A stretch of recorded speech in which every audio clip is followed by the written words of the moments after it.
Et je suis auteur d'une trentaine d'ouvrages, dont une traduction française du Coran. Qu'est-ce qui se passe là?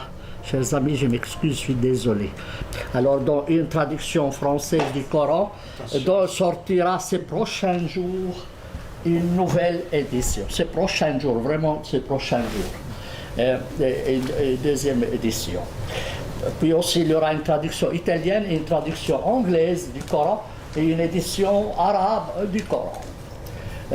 C'est par ordre chronologique, je vous en parlerai très brièvement. Alors, c'est Mireille qui m'a proposé le titre « Droits de l'homme en Occident et dans l'islam, le grand écart ».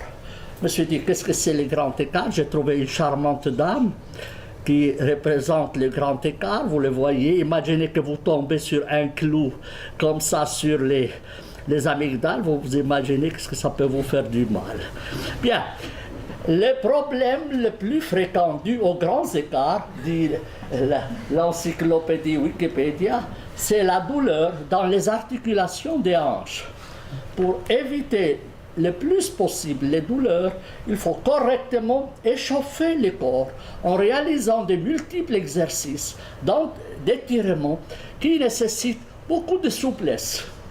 Ça, c'est pas de moi, c'est vraiment neutre. Ça s'applique très bien à notre sujet. Il faut beaucoup de souplesse. Bien. Alors, résumé, je donne ici quelques éléments pour moi comme rappel. Donc, le monde arabe et musulman vit un conflit aujourd'hui sanglant qui s'étend au monde occidental et influence tous les domaines: droits des femmes, droits des minorités, droits économiques, droits médicaux, normes alimentaires et vestimentaires, relations internationales. Cela est dû en grande partie à la conception que ces deux mondes ont du droit et de la religion. Donc il y a deux conceptions du droit et de la religion chez ces deux groupes.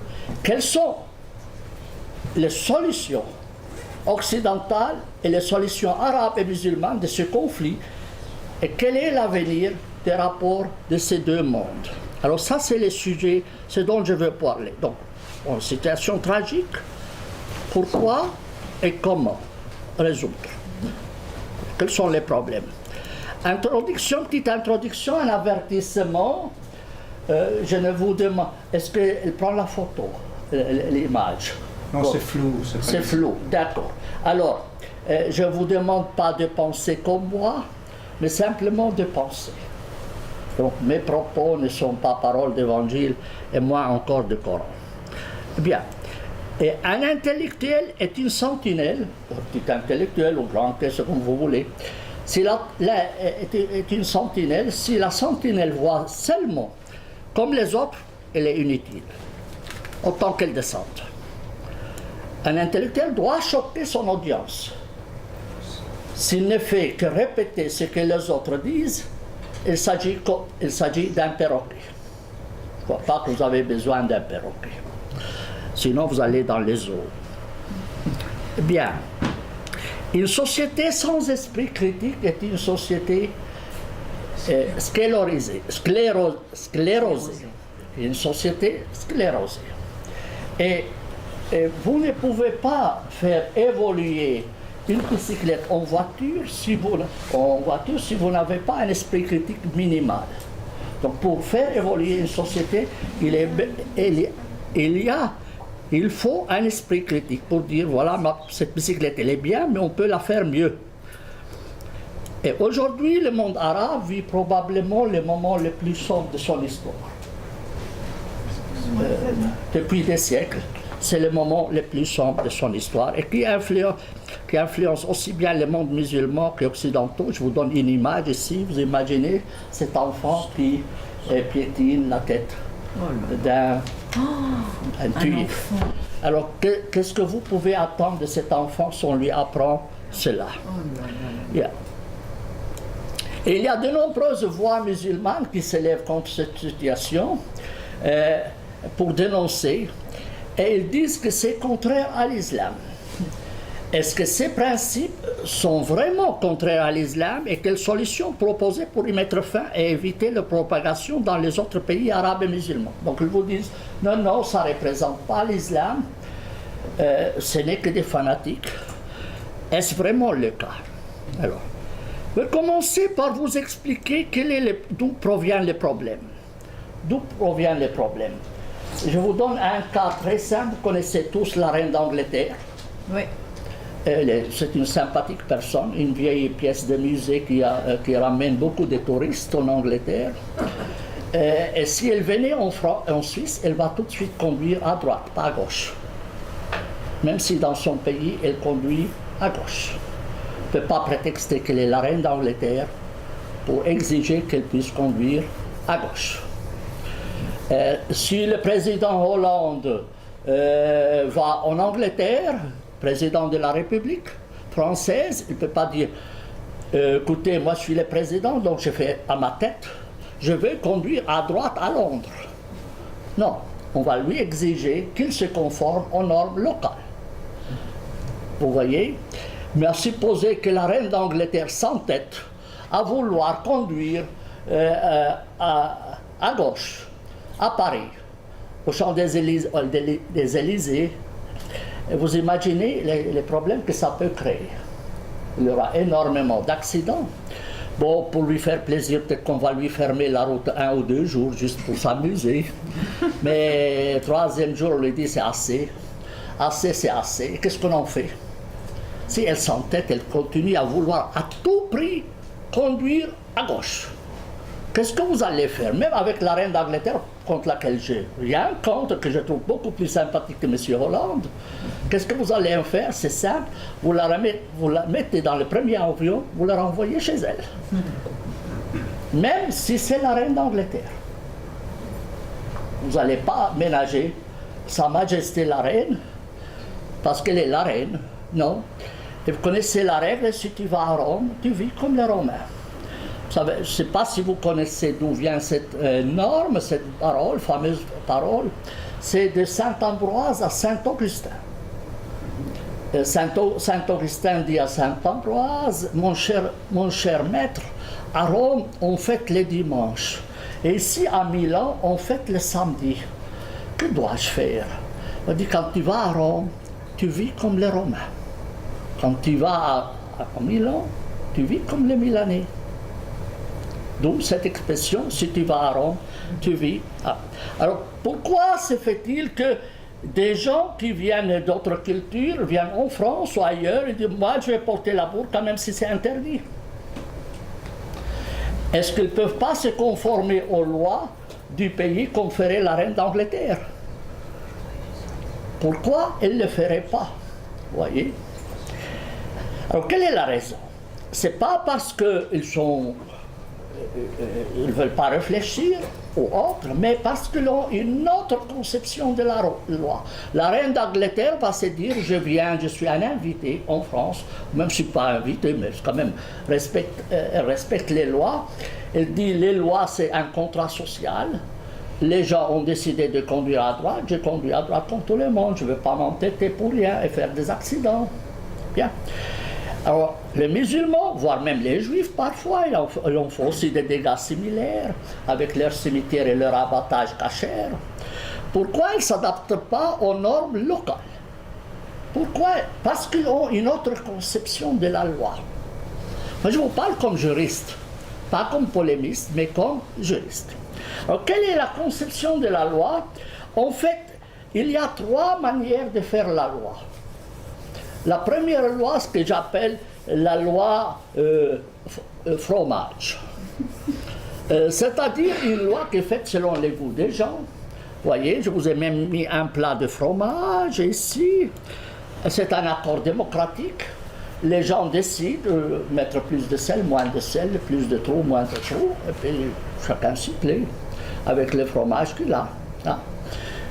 Bien, c'est la première forme de la loi, mais c'est la plus tardive.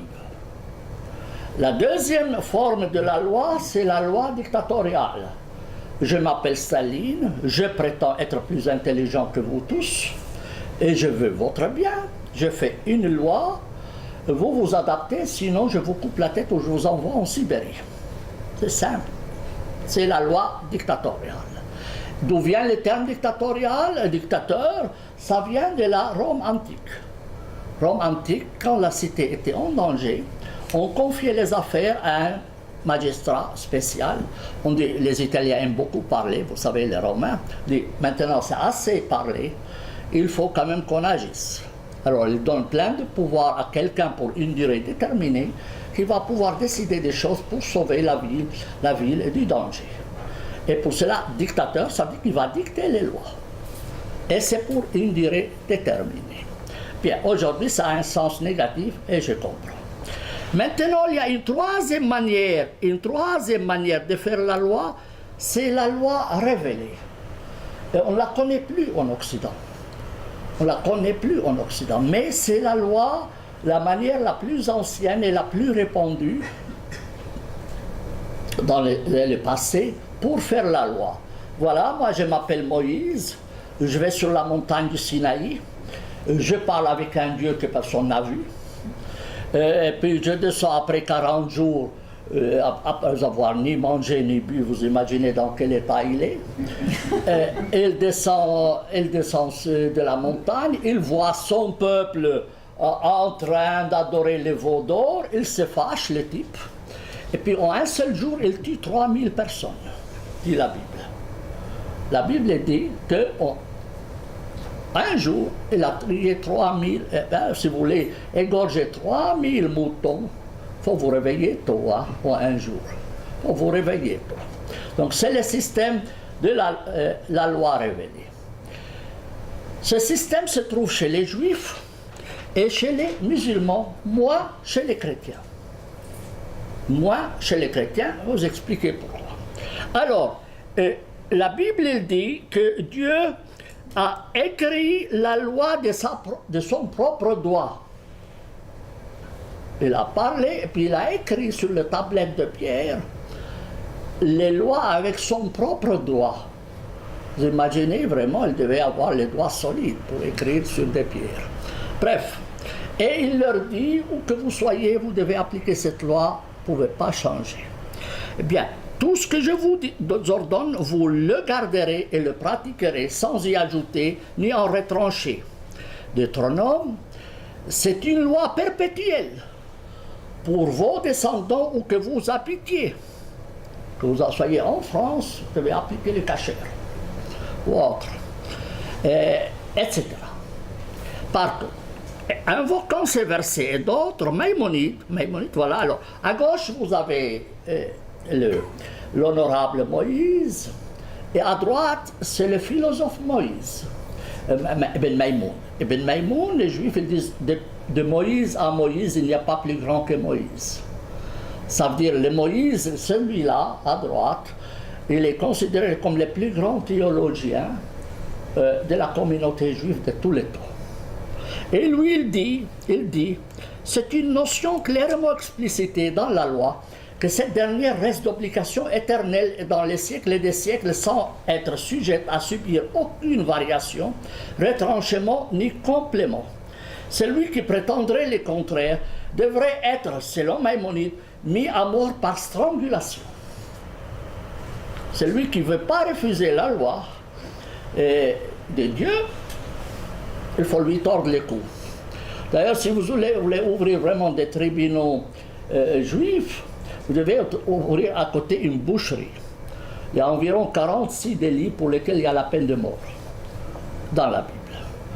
C'est une vraie catastrophe. Si vous appliquez la Bible, vous aurez la société la plus barbare qui puisse exister. Bien. Alors, après on verra que ça va infecter les musulmans par le biais des Juifs. Donc il ne faut pas séparer les deux, il faut voir les liens entre les deux. Les Juifs ont pu plus ou moins s'adapter pour une raison ou une autre, et les musulmans, vu leur nombre, ils s'entêtent de plus en plus. Et ces deux communautés, souvent, ils se soutiennent entre eux. Celui qui paye la propagande pour la viande halal en France, c'est les Juifs. Pour la viande musulmane halal est payée par les Juifs pour protéger leur kasher.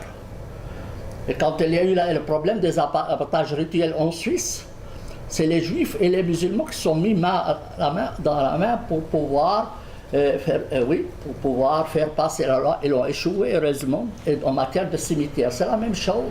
Et en matière de circoncision, la même chose. Donc, copain comme cochon. Copain comme cochon. Ils ne s'aiment pas tellement, mais quand il faut, ils savent se serrer les coudes. Ils savent se serrer les coudes. Laissons Moïse et Maïmonide de côté et passons chez Jésus-Christ. Jésus-Christ, vous savez, c'est mon compatriote, il vit à 20 km de mon village. C'était un charpentier. À 30 ans, il avait ras-le-bol de travailler. Il a pris des vacances anticipées, une retraite anticipée. Et puis il s'est donné à ses hobbies, se promener, raconter des histoires. Puis en plus, il en avait 12 disciples qui trottaient derrière lui. Vous imaginez les pauvres diables, à chaque fois que je pense à mon compatriote, j'ai un pincement au cœur. Puis comment il pouvait nourrir 12 personnes, les loger, leur laver leurs habits, les chausser, etc. Je me disais, comment il arrivait. Pour cela, il se réjouissait chaque fois qu'on l'invitait. Parce qu'évidemment, c'est un repas toujours de gagner. Et quand vous êtes invité, vous ne faites pas la fine bouche. Vous mangez tout ce qu'on vous offre. Et pour cela, dans le christianisme, on a supprimé toutes les interdictions alimentaires. Les juifs, c'est d'un compliqué incroyable pour la nourriture, cachère et tout ça. Vous ne raconterez pas ça, si ça vous intéresse. Je vais vous donner une conférence spéciale sur ça. Je suis spécialiste en bizarrerie. Bien, alors Jésus-Christ a supprimé toutes les normes alimentaires. Évidemment, quand on est pauvre, on mange tout ce qu'on vous offre. Et Paul le disait, mangez tout ce que vous trouvez dans les marchés. Mangez tout ce que vous trouvez dans les marchés. Ce n'est pas le cas des musulmans, ce n'est pas le cas des juifs. Bien, pas tous les juifs, j'entends. Mais bon, si vous suivez le point de vue des religieux, ben, ils vous conduisent à l'abattoir. Eh bien oui, d'accord. Alors le Christ était plutôt un clochard. Il le disait, l'oiseau a un nid, le renard a une tanière, mais le Fils de l'homme n'a pas de pierre où mettre sa tête. C'est la définition moderne d'un SDF. C'est la définition moderne d'un SDF. Et lui-même, il n'était pas juriste, il s'en foutait royalement de la loi et il ne faisait que les casser. Alors, premier cas, problème de la femme adultère. Celui qui n'a pas péché jette la première pierre. Laisse passer. Pourtant, c'est inscrit qu'il fallait le lapider. On lui a rappelé ça. Il s'en fout. Lui, il s'en fout. Et puis, vous avez entendu parler œil pour œil, dent pour dent. Et moi, je vous dis, si quelqu'un te gifle sur la gauche, tu lui tournes la droite. Certains l'ont compris à la lettre. Et se sont fait tapasser. Mais il faut en fait le comprendre dans le sens de marchand de tapis. Si vous allez chez le marchand de tapis, il va vous demander beaucoup et après il va se satisfaire de la moitié du prix. Le prix, c'est un véritable marché de tapis, il faut négocier. Il faut négocier. Ça veut dire si quelqu'un te tape sur la gauche, ne lui casse pas la gueule. Je la comprendrai dans ce sens-là. Eh bien, il y a aussi le refus de partager la succession. Vous savez que chez les Juifs, par exemple, les femmes n'héritent pas, sauf s'il n'y a pas de garçon. Vous voyez, l'aîné reçoit la majorité des biens, si ce n'est pas tout. Et 2 personnes sont venues, Jésus lui dit, dis à mon frère de partager l'héritage avec moi. Et Jésus dit, je ne suis pas exécutant testamentaire, va te faire foutre, pour ainsi dire. Et il a laissé passer l'affaire. Et je vous ai parlé des interdictions alimentaires qu'elle les a tous supprimées. D'accord. Et quand l'Empire ottoman s'est christianisé, et dit on va appliquer la loi chrétienne, il n'y a pas de loi chrétienne. Il n'y a pas.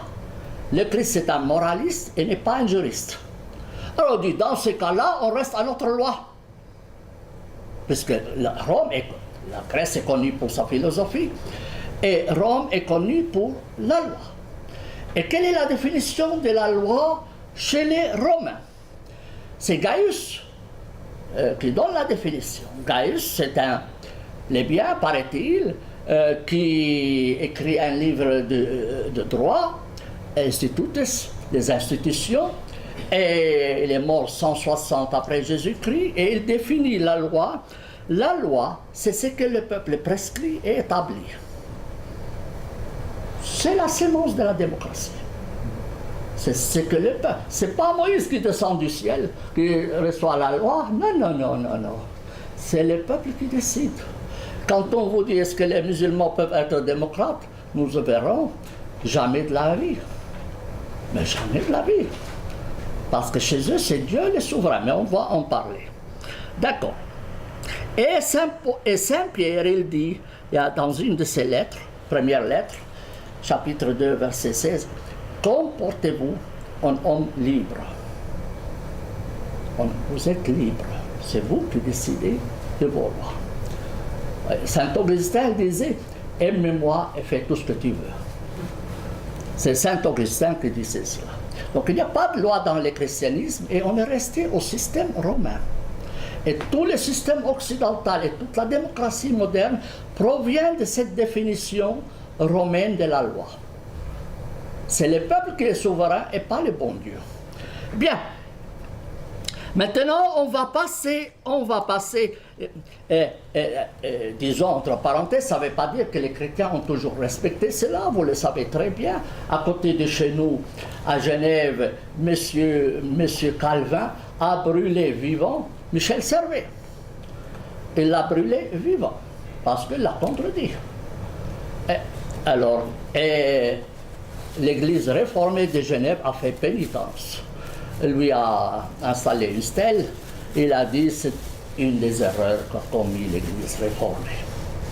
Mais jamais les musulmans ne reconnaîtront qu'ils ont commis une erreur contre le Hallaj et autres qui l'ont décapité ou crucifié ou autre.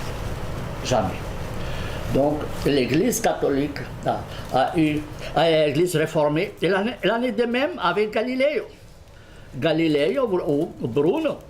Et William Tyndale, qui est le premier traducteur de la Bible en anglais, les autorités étaient gentilles. Ils ont commencé par l'étrangler et ensuite ils l'ont brûlé.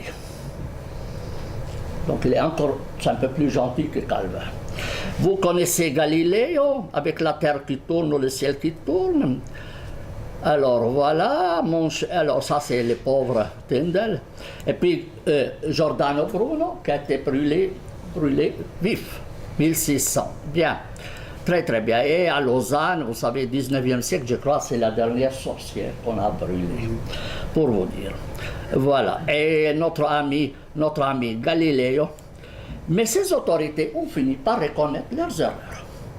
Le christianisme ne s'est pas développé de son gré, mais sous la pression constante des autorités dirigeantes et des philosophes des Lumières. Voltaire en tête. S'il y a un changement, ce n'est pas par gaieté de cœur. Le pape, au XIXe siècle, avait sorti les 100 erreurs, où il disait, là, la liberté religieuse, c'est contraire à la religion chrétienne.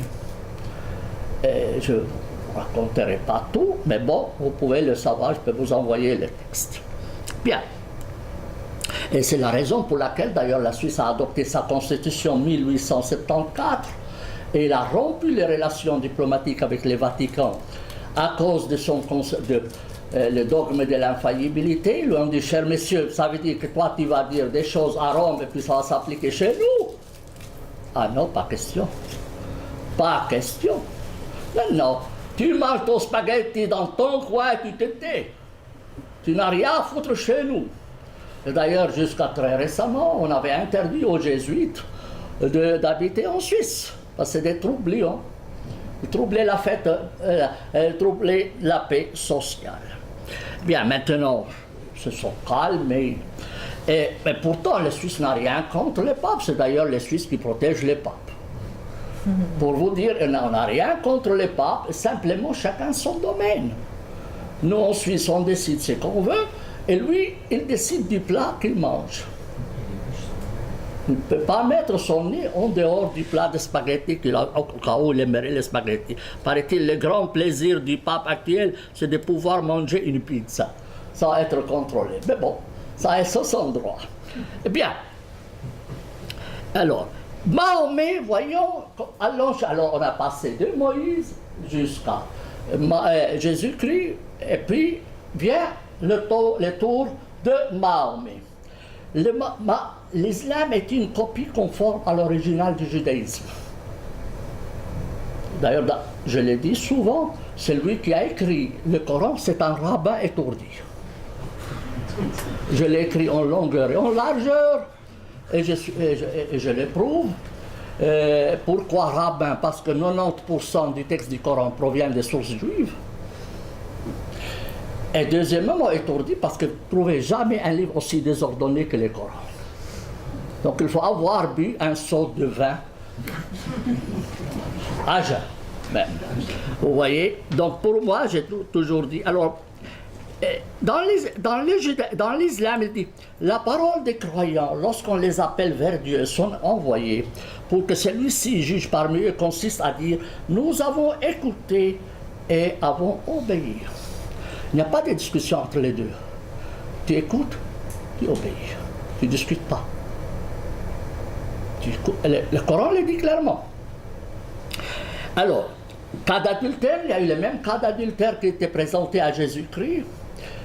C'était présenté à Mahomet. Il a dit qu'est-ce qu'il dit? C'était cas des Juifs. Qu'est-ce qu'il dit votre Bible? Eh bien, ouais, bon, alors on l'applique. Et il l'a appliqué.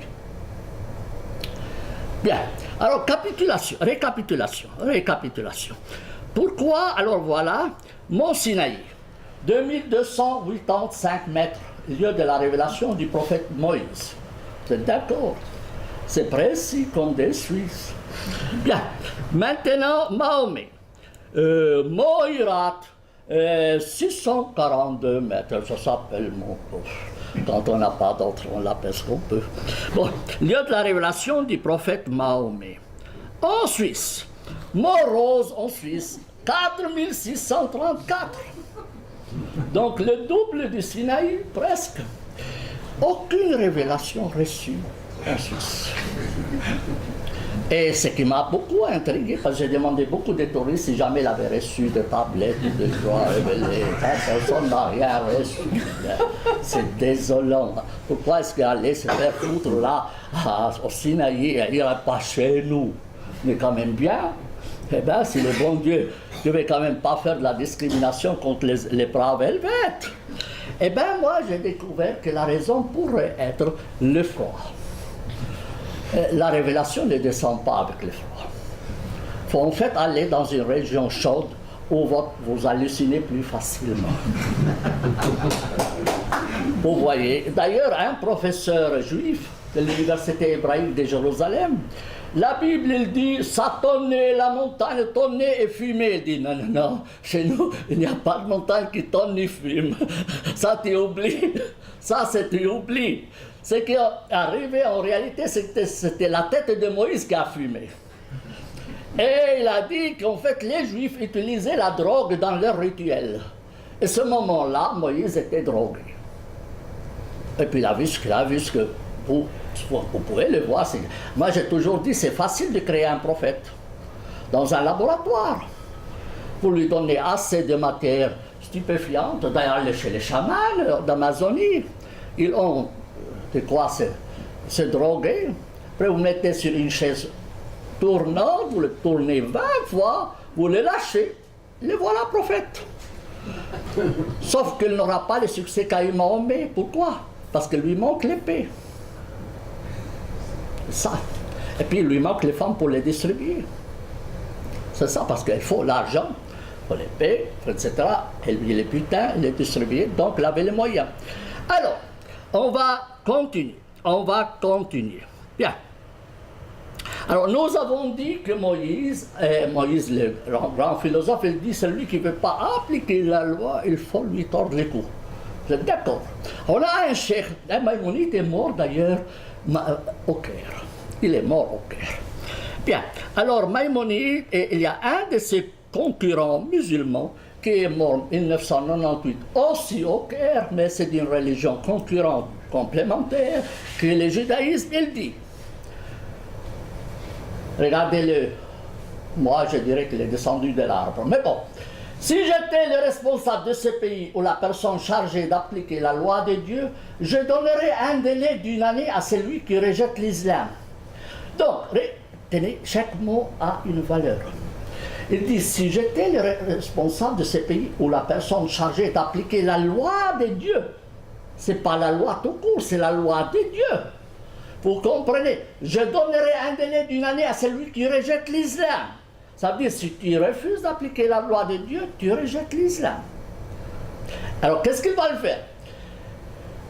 Alors, je lui donnerai un délai d'une année, lui accordant le droit de dire qu'il n'est plus musulman. Alors, je le dispenserai de l'application du droit musulman en le condamnant à mort en tant qu'apostat. Je le tuerai. Donc, oui, bonnet blanc, blanc bonnet, c'est du pareil au même.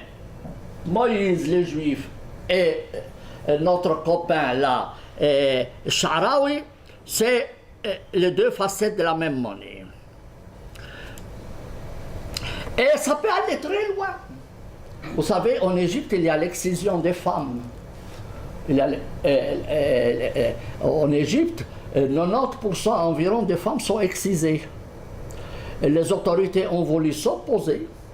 La plus haute autorité religieuse de l'Égypte, le grand cheikh de Lazare, a dit: si un peuple refuse de pratiquer la circoncision masculine ou féminine, le chef de l'État peut leur déclarer la guerre. Parce que ça fait partie des spécificités de l'islam. Vous imaginez ce fou-là, il veut faire une guerre rien que pour 2 cm de prépuce et 1 cm de clitoris. Il ne se rend pas qu'on s'en fout que les pays se détruisent par une guerre. Ça ne le regarde pas. La loi de Dieu, ça ne s'applique pas à la ligne. Et c'est sorti dans une fatwa et l'État a dû reculer. Je dis, il me menace de guerre civile. Et la première chose, il y a une loi en Égypte qui a interdit l'excision, mais les frères musulmans, la première chose qu'ils sont venus dire, on n'avait pas, et ça on n'arrive pas à l'appliquer parce que les cheikhs, entre-temps, continuent à défendre l'excision et la circoncision masculine. Oui, bref, allons-y. Je ne vais pas entrer dans les détails, mais j'ai écrit un gros livre de 500 pages en français sur la circoncision masculine et féminine. Mais comment faites-vous pour écrire 500 pages sur un petit morceau comme ça? Mais c'est extensible à volonté, vous le savez bien. Le prépuce est extensible à volonté. Bien. Alors allons-y. Le droit musulman dans la société arabo-musulmane joue un rôle important. Bon, sur le plan formel, il n'y a qu'un article qui dit l'islam est religion d'État. Ça n'a aucun sens, je vais vous expliquer. Parce qu'en fait, un État ne peut pas avoir une religion. Un État ne peut pas avoir une religion. Parce qu'elle ne fait pas la prière, elle ne fait pas l'attestation de la foi, elle ne jeûne pas, elle ne fait pas le pèlerinage, elle ne paye pas la zakat. C'est les 5 piliers de l'islam.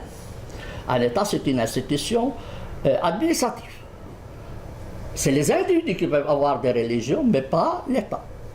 Mais s'il dit l'État a sa religion et l'islam, ça veut dire que je discrimine les autres. C'est ça le problème. La même chose avec l'État juif. L'État ne peut pas être juif. Pas être juif. Non. La Suisse n'est pas un État chrétien. Non.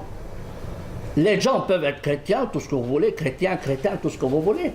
Mais l'État n'a pas à se mêler de la religion. Elle doit gérer bien les écoles, les hôpitaux, les routes, etc. Mais n'a pas à se mêler de la religion des gens. Et faire respecter la liberté religieuse pour tous, ce que ne fait pas les pays arabes. D'ailleurs, non plus en Israël, en grande partie. Bon, ils se sont un peu mieux adaptés. Bon, mais pas tout à fait encore, pas tout à fait encore. Mais bon, ça peut venir, il ne faut pas désespérer. Bien, alors, mais en fait, l'islam, la religion, les normes islamiques influencent tout. Du cure-dent jusqu'à comment coucher avec votre femme et comment vous entrez aux toilettes avec le pied gauche ou le pied droit. voyez, en fait, chez les musulmans, vous savez, avec les Jeux Olympiques à Londres, ils ont dû faire des toilettes spéciales pour les joueurs. Parce que quand vous faites votre besoin naturel, vous ne devez pas avoir le derrière et le visage tourné vers la Mecque. Et en fait, il faut avoir une boussole pour pouvoir chier. Bien. Alors, pour vous dire les choses en toute franchise comme elles sont. Mais bon, mais ça ne s'arrête pas là. L'islam, c'est une religion intégrale ou intégriste, ou tout ce que vous voulez, et intégraliste. Donc, elle couvre tous les aspects de la vie. Tout, elle se mêle de tout. Tout la catastrophe. Bien. Alors, maintenant, voyons quel est l'impact de la religion sur les droits de l'homme. On a dit quelle est la conception musulmane de la loi. Alors sachez une chose, que si vous dites la Suisse est un État indépendant, le peuple suisse est un peuple souverain, et nous votons pratiquement chaque semaine, ou presque. Quand je dis ça aux Français, ils s'étonnent. Ils disent, vous votez chaque semaine. Chez eux, on ne les consulte presque pas. Ils sont très occupés, les Français. Il ne faut pas les en vouloir. Bien, alors, mais c'est la Suisse, c'est le peuple qui décide. Chez les musulmans, le concept de souveraineté du peuple n'existe pas. Le souverain, c'est Dieu. Et le concept de législateur, quand vous le lisez en arabe, le terme législateur, à 99% désigne Dieu. Ce n'est pas le parlementaire. Le terme musharra', sharia, ça vient sharia, musharra', c'est Dieu. Le peuple n'a rien à foutre. Partout où Dieu a parlé, l'homme a se taire. Et plus Dieu était bavard, moins l'homme a à dire. Et comme le Coran et les paroles de Mahomet n'ont presque rien laissé au hasard, alors pour finir, l'homme musulman ne fait que dicter, se soumettre. L'islam d'ailleurs s'appelle la soumission. La soumission, pas à moi, ni à madame, je ne sais pas, Dreyfus, ou je ne sais pas qui, au Parlement, au Palais fédéral, ou quoi. Non, à Dieu. Vous voyez, et comme l'autre dit, si M. Sarkozy veut pas voiler sa femme, c'est son droit. Mais il n'a pas à dicter à moi, c'est Dieu qui me dicte la loi. Donc il refuse d'appliquer la loi de Dieu, des hommes, parce que Dieu est supérieur aux hommes. Vous ne pouvez pas entrer en contradiction avec, maintenant, M. Manuel Valls critique les salafistes. Les communautés religieuses musulmanes sont montées en flèche en disant « Tu n'as pas le droit de critiquer les salafistes parce que ça va faire de la stigmatisation. » Oui, alors en fait, ils peuvent tout faire puisqu'il ne faut pas les stigmatiser. Hein. Si demain, ils vous coupent la tête parce que vous êtes mécréant, eh bien, la Valls n'a rien à dire puisque c'est leur loi. Et vous êtes mécréants, messieurs, vous ne voulez pas que j'applique la loi de Dieu qui dit un apostat doit être tué. Vous me discriminez, messieurs. Le bon Dieu me dit que j'ai le droit de couper votre tête. Pourquoi vous vous opposez? C'est d'ailleurs pour votre bien, messieurs. Oui, comme ça je vous précipite au paradis. Vous connaissez l'homme qui va au paradis et s'étonne, et Saint-Pierre lui dit « Réjouis-toi, tu es au paradis !» Et le type lui dit, au paradis. On lui supprime les mots de tête. Oui, il lui dit, au paradis. Et tu n'es pas content d'être au paradis? Oui, je vais bien être au paradis. Pourquoi je serai au paradis? Ah, il y a 3 minutes. Ma femme me dit, donne-moi les guidons, tu seras un ange. Eh bien, elle a fait un accident de voiture, elle est morte. Bien, alors, c'est ça les normes islamiques. Vous donnez les pouvoirs aux islamistes, ils vous précipitent au paradis. Sinon à l'enfer. Vous comprenez bien. Alors, quel est l'impact sur les droits de l'homme? Alors, vous connaissez l'animal qui s'appelle Déclaration universelle des droits de l'homme. Alors, cet animal qui a été fait par les Nations Unies. Qui décide quoi là? C'est les humains. D'ailleurs, il y en avait l'un ou l'autre État qui voulait introduire le bon Dieu. Le bon Dieu ayant créé l'homme à son image, les êtres humains doivent se traiter en toute égalité. Les Chinois disent, le bon Dieu, c'est qui celui-là? On n'a jamais entendu parler de lui, on ne le connaît pas chez nous. Hein. Ben, vous ne pouvez pas nous l'imposer. Hein. Même Jacques Maritain, très catholique, qui représentait la France, il a dit, non, on doit s'intéresser plutôt aux aspects pratiques et pas aux aspects théologiques. et l'ont retiré. Dieu est évacué des documents internationaux. Vous n'avez jamais vu, il n'y a pas un seul document international qui se réfère au bon Dieu. Dieu n'a rien à foutre dans cette histoire. Il ne fait que diviser, c'est les grands diviseurs. C'est les humains qui doivent décider. On revient au concept romain.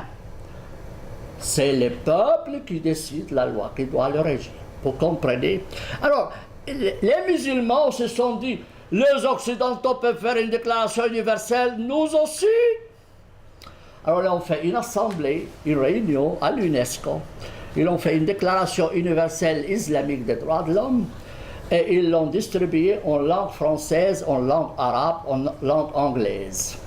Et puis à la sortie, ils se sont rendus compte que les trois textes n'étaient pas équivalents. Ils ne correspondaient pas l'un à l'autre. Même là, ils ont réussi à tricher. Et c'est le cas, après on s'est rendu compte qu'ils se sont pu avoir à l'UNESCO. Alors tout le monde s'est frotté les mains, c'est joli ce que les musulmans ont fait. Les Arabes étaient contents parce que l'islam était reconnu, et puis les Occidentaux et les musulmans ont fait un effort. Puis quand ils ont traduit le texte à la lettre, ben c'est la croix et la bannière. Hein. Alors moi j'ai publié ce texte, traduction fournie par les musulmans et traduction littérale. Si vous les lisez, c'est pas des traducteurs qui leur manquaient. Ah non, ils ont quand même des milliards. C'est pas difficile de traduire une déclaration universelle islamique des droits de l'homme, mais c'est tous le problème de la triche. C'est le problème de la triche, voyez, et surtout dans une quand même organisation internationale. Hein? Si c'était derrière un cocotier, bon, je peux comprendre. Mais aller devant l'UNESCO et puis prétendre que... non. Alors qu'est-ce qu'il dit? Qu'est-ce qu'il dit cette déclaration? Nous avons... Alors la déclaration universelle des droits de l'homme, nous les Nations Unies avons décidé de ceci et cela. La déclaration universelle, pas besoin de lire, vous le connaissez par cœur. La déclaration islamique des droits de l'homme dit autrement.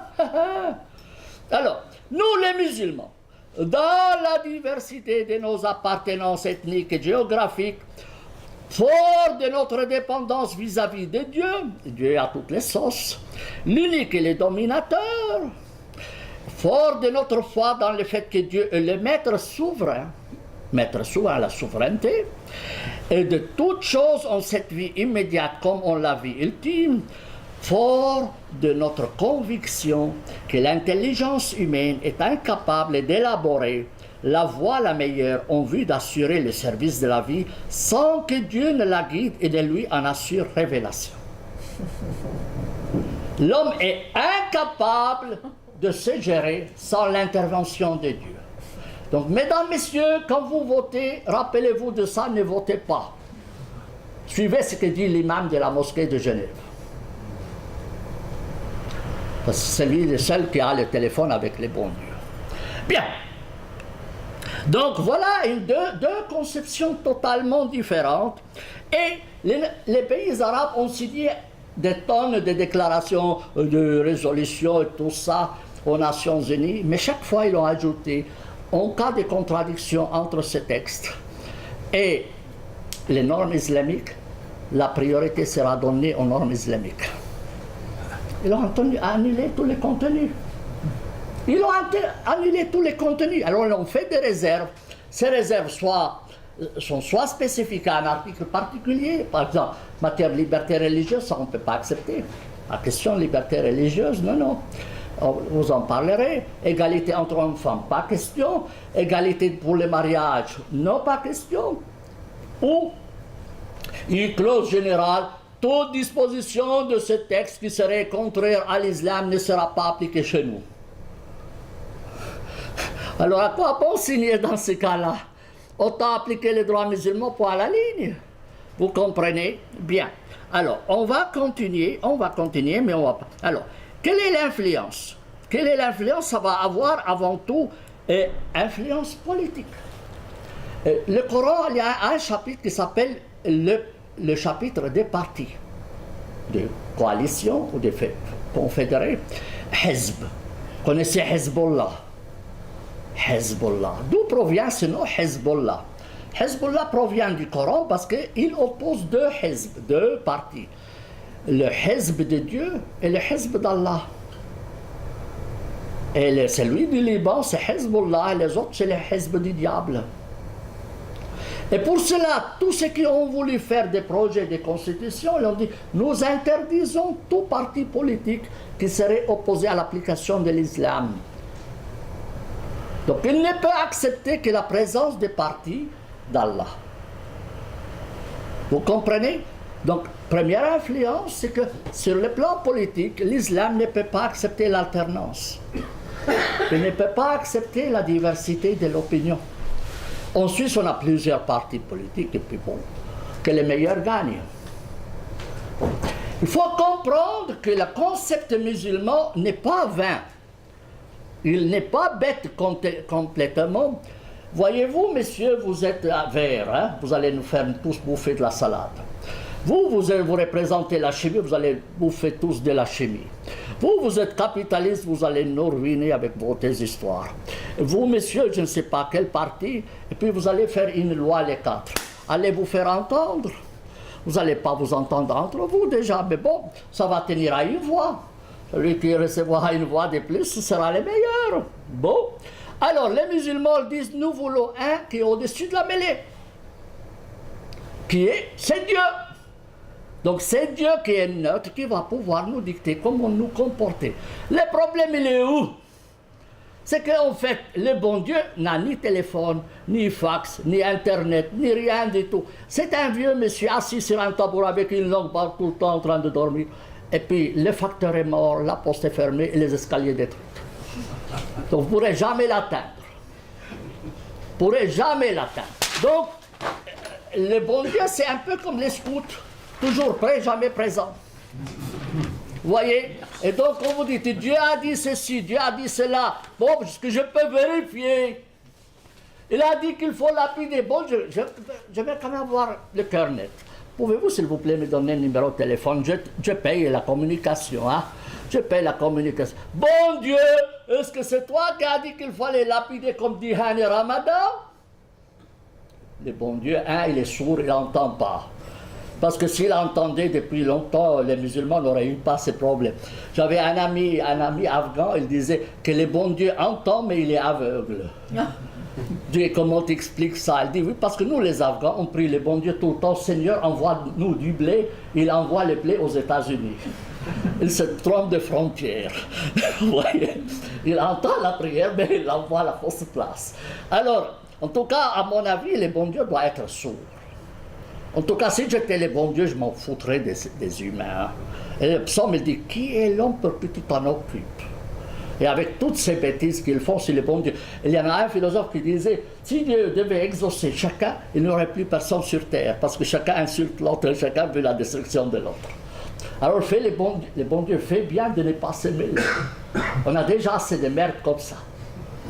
Vous comprenez? Si le bon Dieu commence à entendre, vous, messieurs, qui n'aimez pas les catholiques, vous qui n'aimez pas les protestants, vous qui n'aimez pas les juifs, vous qui n'aimez pas les témoins de Jéhovah, etc., puis chacun demande, Seigneur, détruis-le, il n'y aura plus personne sur terre. Ouais. Alors, l'avantage de la démocratie, c'est que ça peut changer, puis on réfléchit, on peut se tromper. Mais avec le bon Dieu, dans tous les cas, il n'y a pas le bon Dieu qui écoute. Ça, vous pouvez être sûr 100%. Et ceux qui prétendent que le descend du ciel un Coran, un Bible ou un Évangile, ils se trompent sur toute la ligne. Il ne descend du ciel que la pluie, les météorites et les caca des oiseaux. Et si jamais vous voyez un livre descendre du ciel, sachez que c'est quelqu'un qui l'a jeté de la fenêtre d'un avion pour s'en débarrasser. Donc pas question de livre descendu du ciel, c'est de la connerie. Pure et simple. C'est la première chose que je donne à mes étudiants. Première heure, je leur donne à manger du chocolat. Quand ils ont goûté les chocolats suisses, je dis, j'étais gentil, oui. Maintenant, vous devez être gentil avec moi. Ah oui, d'accord. Sinon, me rendez les chocolats. Ils l'ont déjà mangé. Bien. Alors, j'ai dit, voilà, première heure, c'est lavage de cerveau. Moïse sur la montagne, c'est un con. C'est un halluciné. Mahomet sur la montagne, de la bêtise. Chez nous, la montagne n'a rien produit quoi que ce soit. Bien. Alors, voilà, sur le droit de la femme, le même problème. Alors, la femme, c'est la moitié d'un homme. Sur le plan pénal, sur le plan de succession, pas tous les cas, mais une bonne partie. Et sur le plan du témoignage. Et en plus, on doit les mettre dans un sac de poubelle. Vous voyez? Alors, je ne sais. Alors, elles disent oui, c'est pour empêcher que les humains aient de la concupiscence, les hommes. Mais bon, alors pourquoi ne pas voiler les hommes? Et moi, j'ai toujours dit, ils m'ont dit, vous êtes monsieur pour le voile ou contre le voile? Moi, je dis, je suis toujours pour le voile intégral.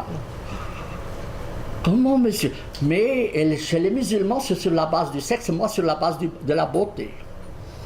Les moches, il faut les couvrir. Les beaux, interdiction. Après tout, vous ne couvrez pas une fleur, mais un fumier. D'accord, vous n'allez pas couvrir un monument national, non, quand même. Mais un fumier, oui, surtout s'il sent mauvais.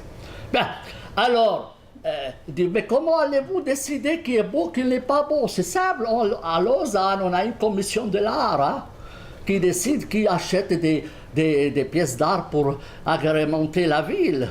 Si madame, vous prétendez que vous êtes moche ou belle, on vous amène à la commission, elle est bien payée pour ça. Hein. Elle va décider, elle est moche, couvrez-la, obligatoire. Elle est belle, interdiction de vol. Mais ça s'applique aux hommes comme aux femmes. Vous voyez, nous sommes pour la salubrité de la beauté. D'ailleurs, les entreprises payent des millions pour mettre des fleurs dans leur réception ou des jolis tableaux. Elles mettent même des belles musiques si vous téléphonez à quelqu'un. La beauté, ça fait partie du succès de la vie. Et si les musulmans ont du retard, c'est parce qu'ils n'ont pas de goût. Mais oui, parce que si le matin vous passez devant un sac de poubelle, vous n'avez pas envie de travailler. Hein. Ah non, vous n'avez pas envie, mais une femme qui vous sourit, j'attends les 10 heures pour prendre le café avec elle. Je vais travailler bien pour que... Mais oui, on avait un fou dans mon village qui s'appelait Hanna. Hanna, celui-là, était fou. Il l'appelait Hanna le fou. Il allait à Jérusalem.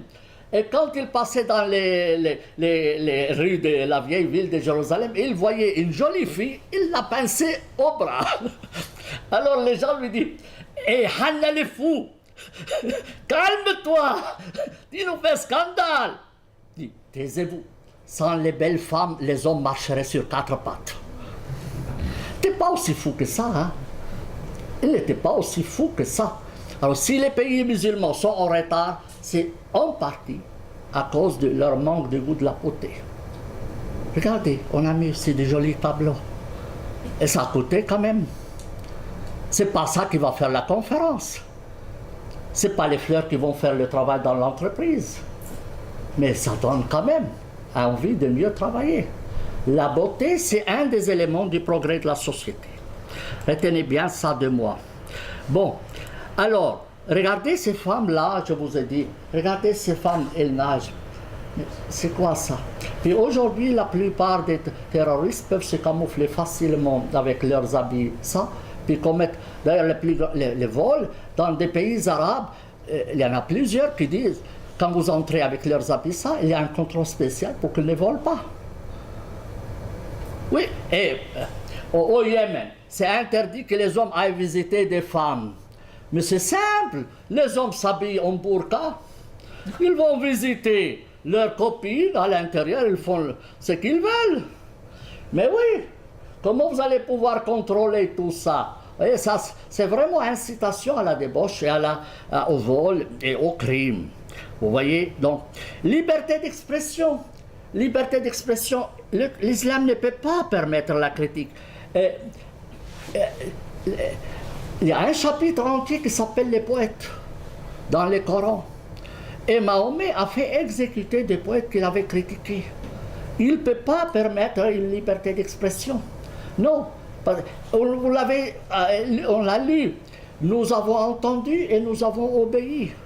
Il n'y a pas de moyen terme. Il n'y a pas de possibilité de critiquer. Alors, l'arrivée des catastrophes. Maintenant, il y en a un qui a... Le président Sisi dit, je vais réformer l'islam. C'est joli. Puis il a dit, alors il y a un qui a fait un programme à la télévision pour réformer l'islam. Et puis, bon, il a dit des choses, d'accord. Première chose, 1 an de prison. Il a fait le recours, il a dit, oui, le recours, c'est valable, mais ce n'est pas suspensif. Vous devez attendre le recours jusqu'à ce qu'il y ait que vienne le recours. Il y a une femme qui a critiqué l'abattage des animaux dans les rues du Caire, la manière catastrophique avec laquelle, l'inhumanité avec laquelle il tue les animaux. Eh bien, elle a ramassé 3 ans de prison. 3 ans de prison. Elle dit, oui, tu te moques du bon Dieu d'Abraham. Abraham, pour les musulmans, est un beau modèle. Et aussi Mahomet. Moi, je leur ai écrit, êtes-vous sûr que Mahomet et Abraham, c'est un bon modèle? Êtes-vous vraiment sûr? Est-ce que vous avez vu? Et tu dis, vous avez suivi Abraham et Moïse et Mahomet, et voilà ce que donne le résultat. Suivez une année comme modèle l'âne. L'âne. Et vous verrez que votre société irait mieux. La preuve, avez-vous vu un âne, monsieur, tuer un autre pour un crime d'honneur? Non. Avez-vous un âne qui impose à une ânesse de porter le burqa? Non. Avez-vous un âne se faire exploser pour tuer ses autres? Non. Avez-vous un âne vous tuer parce que vous avez changé de religion? Non. Et ce nom existe dans le Coran. Avez-vous un âne circoncire ses enfants? Non. Donc l'âne est meilleur que Mahomet et Abraham.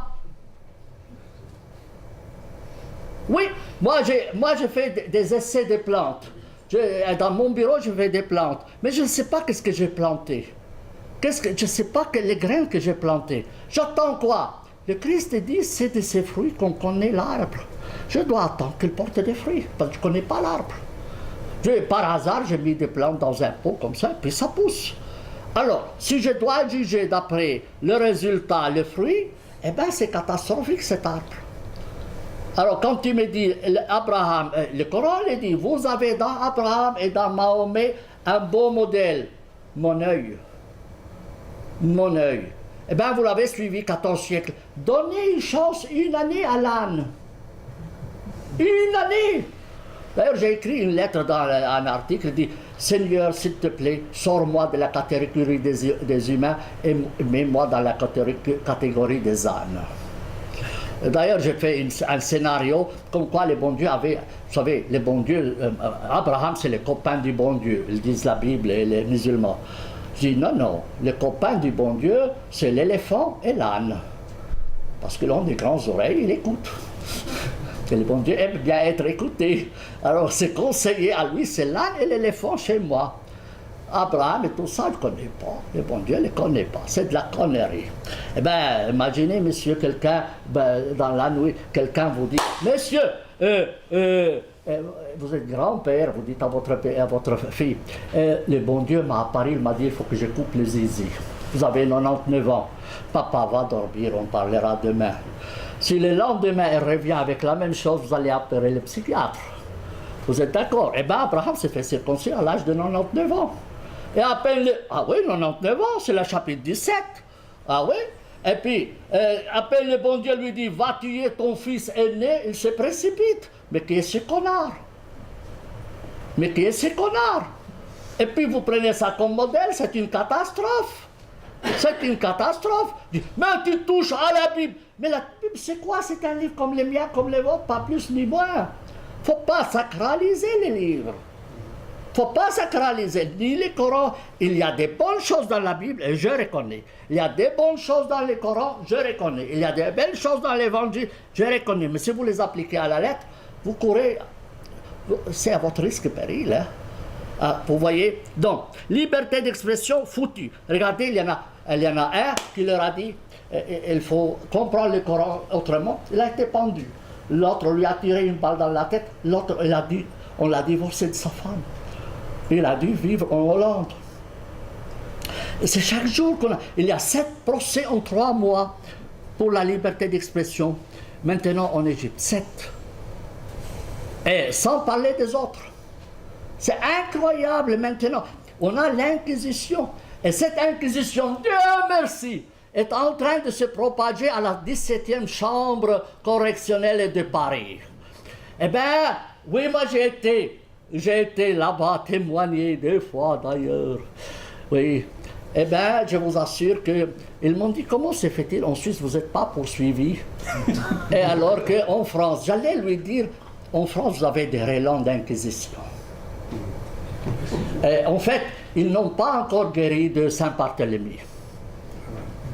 Je pense qu'ils n'ont pas guéri encore de Saint-Barthélemy. Leur esprit de vengeance est resté encore dans leur sang. Nous, en Suisse, je pense qu'ils ont appris de l'affaire de Michel Servet. Vous voyez, et aussi de la dernière sorcière qui était brûlée à Lausanne. On fait plus, on essaye de ne pas. Mais les Français, les procès chez eux, c'est un sport national. C'est un sport national. Il y a des gens qui ont dû vendre leur maison pour pouvoir couvrir les frais des procès. Et qui protège l'islam en France? La LICRA, une organisation juive. Vous voyez, c'est l'hôpital qui se fout de la charité. Bon, alors au lieu de critiquer les normes discriminatoires de l'islam, il va protéger les normes discriminatoires de l'islam. Et tu te dis, mais pourquoi? Parce qu'en fait, s'il gagne les procès, il ramasse de l'argent. Quand il fait un procès, il le gagne, il vous condamne, madame, vous avez critiqué l'islam, alors on vous faut payer 2000 € d'amende, ça va à la LICRA. Vous avez l'argent? Ah ouais? Ah oui, money. Quand l'argent te tient, le bon Dieu te lâche. Bien, liberté religieuse. Quelle est la liberté religieuse dans l'islam? L'islam, entrée permise, encouragée, sortie interdite comme les prisons. Comme les prisons. Tenez un simple. Les ministres arabes de la justice ont fait un plan pour appliquer le droit musulman progressivement. Et ils doivent adopter des projets de loi uniformes que tous les pays doivent suivre dans l'attente qu'on puisse les appliquer. Un de ces projets de 1996, approuvé par tous les ministres arabes de la justice sans exception, dit si quelqu'un quitte l'islam, il faut le tuer. Ministres arabes de la justice, ce n'est pas des barbus, ils sont mieux que moi je n'aime même pas la cravate, mais ils sont tous cravatés. Hein? Eh bien, et ça se trouve sur le site de la Ligue arabe. Hein? Alors vous imaginez, et si déjà, on dit chez nous, si le maître de la maison est un tamboureur, les gens de la maison ne font que danser. Eh bien, si les ministres arabes de la justice jouent le tambour, les autres, qu'est-ce qu'ils veulent faire? Si déjà, comme disait le Christ, si déjà la branche verte est comme ça, que dire de sec? Ils m'ont dit, ça ne représente pas, alors qui représente? Moi? C'est ma grand-mère qui représente l'islam. Si tous les ministres, c'est quand même pas des balayeurs, j'ai rien contre les balayeurs. Vous savez, les balayeurs, c'est plus important que les ministres. Il suffit que les balayeurs ne balayent pas une semaine, toute la ville va sentir mauvais. Alors que si les ministres s'absentent une semaine, personne ne s'en rend compte. Bien, alors voilà. Donc, mais les ministres arabes de la justice qui sont tous étudiés dans des universités, et certains même à la Sorbonne. Certains même à la Sorbonne, je me demande, la Sorbonne s'il distribue. Moi j'ai donné une conférence à la Sorbonne, je dis, mais vous savez, de vos rangs ici est sorti quelqu'un qui dit que les armées musulmanes doivent suivre la loi islamique, et si jamais on gagne la guerre, les femmes on les ramasse, on les distribue comme esclaves sexuels. Quelqu'un qui a reçu un doctorat à la Sorbonne, je dis, mais messieurs, si vous aviez pris un poulet et mis sur les bancs, au moins vous aurez 6 œufs par semaine, vous aurez plus gagné. Donc vous êtes perdant avec un coucou pareil. Eh bien, l'actuel cheikh de l'Azhar, le gaillard là, le grand cheikh, il est diplômé de la Sorbonne. Ah oui! Et qui sort de son équipe, quelqu'un dit, si quelqu'un se déclare athée, il faut lui couper la tête sur la place publique de Tahrir. Il l'a sorti. Tu te demandes, mais qu'est-ce qu'il fout? Qu'est-ce qu'elle fout, la Sorbonne? Elle distribue des certificats ou elle forme les gens? Non! Mais j'ai dit, imaginez son maître de doctorat, son maître de thèse qui apprend que sa femme ou sa fille est kidnappée par les islamistes pour en faire une esclave sexuelle. Qu'est-ce qu'il va dire à cause de ces gaillards-là auxquels il a donné son diplôme de doctorat? Ou à cause de ce cheikh? Écoutez, oubliez, autrement on va crever le cœur. C'est le grand écart. Hein? Si vous tombez sur les couilles, vous risquez de vous faire mal. Ben, alors, sanctions corporelles et intégrité physique. Alors, lapider, couper les mains, couper les pieds, flageller. C'est prévu dans le code qui est approuvé par le ministère de la Justice, en toutes lettres. Même l'Égypte l'a signé alors qu'on ne l'applique pas. Parce qu'on l'attend. On espère des jours meilleurs. Vous comprenez? Donc l'Égypte n'a pas on ne l'applique pas. Mais pourtant, l'Égypte a approuvé ces codes. Alors on te demande, mais il est où? On fait quoi? On fait quoi? Ils se foutent de nous, quoi? Ils se foutent de quoi? Même la Tunisie, qui prétend être progressiste, l'a signé. Les Palestiniens, sans parler des Palestiniens, sans parler de l'Algérie, sans parler de je ne sais pas qui, même le Liban l'a signé. Tu te dis, c'est le monde à l'envers. C'est vraiment le monde à l'envers. Bien, retour des intégristes.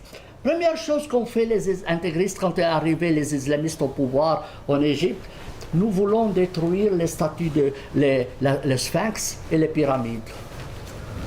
Mais vous êtes fous. Il dit oui, le bon Dieu a dit ça. Et ils ont dit d'ailleurs, c'est nous qui avons détruit les statues de Bouddha. Parce que les talibans ne savaient pas, c'est des étudiants de théologie. C'est nous qui l'avons fait, il l'a dit à la télévision. Pour vous dire, donc, et l'esclavage. J'ai plusieurs ouvrages qui disent c'est normal, le bon Dieu l'a dit, pourquoi est-ce que tu le critiques? Il y en a même qu'un qui a écrit un article, c'est pour le bien des femmes qu'on les a servis, qu'on les prend comme esclaves, c'est au lieu de les tuer. Je dis, donc tu acceptes qu'on prend ta femme et ta maman et ta soeur, ta soeur, etc., et ta maman, comme esclave sexuelle au lieu de la tuer. Il y en a un qui a écrit, qui a fait une vidéo. Pourquoi nous sommes pauvres? Je l'ai raconté la semaine passée, mais c'est une vidéo qui a fait le tour du monde. Parce que nous avons cessé le djihad.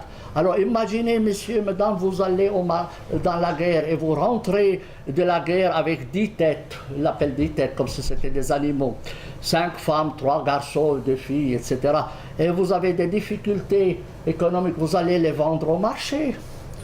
C'est beaucoup mieux que d'aller travailler en Occident, ça en rapporte plus. Si nos pays sont pauvres, c'est parce que nous avons cessé de faire la guerre. Parce qu'on ne fait plus le butin. Vous comprenez? Vous comprenez? Et ce professeur-là, je vous dis, son livre est publié en Égypte, je l'ai scanné, je l'ai mis sur Internet pour qu'on ne m'accuse pas de raconter des histoires. Eh bien, c'est un professeur égyptien sorti de la Sorbonne, et rien ne sort de l'Égypte sans l'approbation de Lazare, implicite ou explicite. Donc, Al-Azhar lui-même, les cours disent cela. Et faites attention, Lazare a 5 millions d'étudiants. Pas 1 ou 2, 5 millions. C'est pour cela que si ce ne peut pas les confronter, parce qu'ils ont plus d'étudiants que l'armée égyptienne de soldats. Donc il a les mains et les pieds liés. Vous comprenez? Alors, bien. Alors, on va continuer maintenant en Occident. Alors, on va passer à l'Occident. Voilà, par exemple, ici, je vous ai mis les statues de Bouddha. Le Bouddha, les comptes, c'est que l'UNESCO a envoyé le Qaradawi pour convaincre les talibans pour ne pas détruire les statues de Bouddha. C'est qu'ils ne savent pas que dans les livres de Qaradawi, c'est écrit il faut détruire les statues. Et tu te demandes, l'UNESCO, mais c'est quoi comme culture ils ont? Au moins, on apprend qu'est-ce qu'il raconte ce type avant de l'envoyer. Vous envoyez un pyromane pour éteindre le feu. Mais c'est vrai, il a écrit dans son livre que les statues doivent être détruites. Alors, vous imaginez quelle tête il faisait là-bas? Détruisez-le, faites semblant de ne rien écouter. Mais c'est ça. Et l'UNESCO lui a payé probablement aller-retour dans l'avion plus l'hôtel, et tout ça pour se foutre de notre gueule. Bien, alors, tu te demandes qu'est-ce que c'est comme UNESCO, ça. Bien, alors, voilà ces deux-là, ces gaillards-là, ils plaident, ils sont en bonne forme, hein, ils plaident pour le retour de l'esclavage.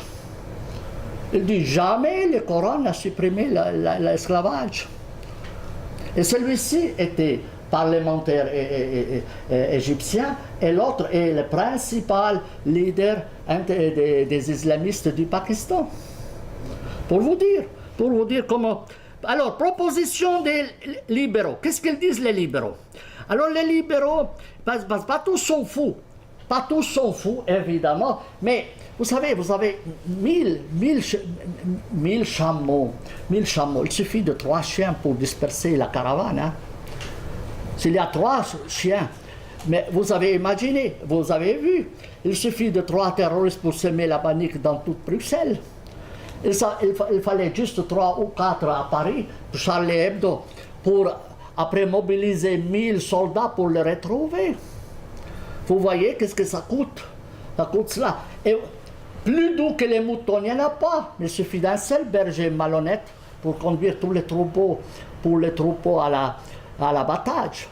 Donc ce n'est pas le problème de nombre, c'est qui dirige et qui écoute quoi. Bien. Alors, les intellectuels, ils ont procédé de la chose suivante, je vais vous le dire clairement, facilement, c'est que vous avez un arbre. Cet arbre, si vous voulez qu'il ne repousse plus, ou comme les bambous, il faut le déraciner.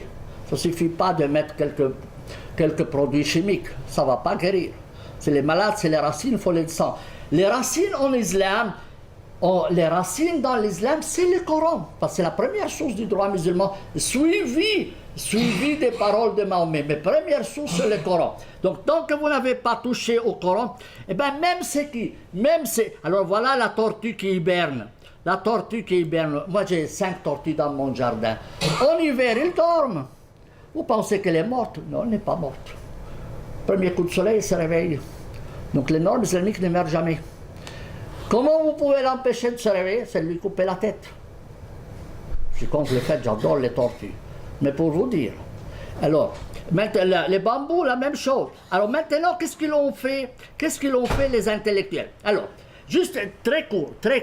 L'islam a commencé, la prédication de l'islam a commencé 632, jusqu'à 632. 622, Mahomet quitte la Mecque à la Médine où il devient un prophète armé. D'accord? Avant, c'était pacifique, il n'avait à peine 100 adeptes. Dans la première période, 10 ans, il n'avait à peine 100. Le jour où il est devenu chef d'État armé, il pouvait promettre les femmes et l'argent et tout cela, et les esclaves et tout cela. Et en plus même des femmes au paradis, le nombre de ses disciples a augmenté, évidemment. D'accord.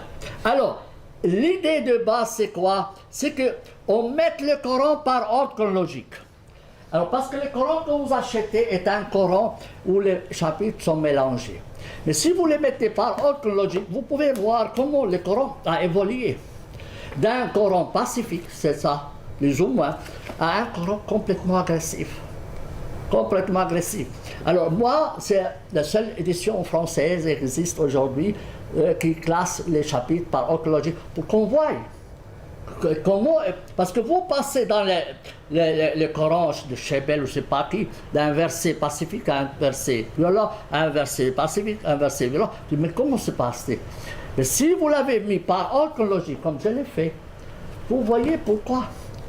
Première partie, c'est les versets pacifiques. Deuxième partie, les versets violents. Et en islam, les versets ultérieurs abrogent les versets antérieurs.